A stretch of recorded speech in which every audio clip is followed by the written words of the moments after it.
పింఛం విప్పిన నెమలికి మల్లె తొలకరి జల్లుల మేఘం మల్లె అలజడి హృదయం మాడిన కూచిపోడి రంగుల దిద్దిన బొమ్మకు మల్లె కవితలు వద్దిన పుస్తక మల్లె సంతోషంలో ముద్దుగా ఈ అమ్మాడి ఆరారు ఋతువుల అందం ఒకటిగా కలిపి వింతలు ఏడు పక్కకు జరిపే కొత్తగా పుంతలు తొక్కెను ఈ అరవిందం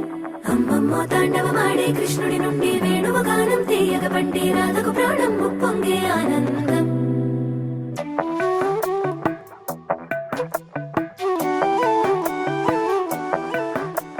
మధురము కదా ప్రతొక నడక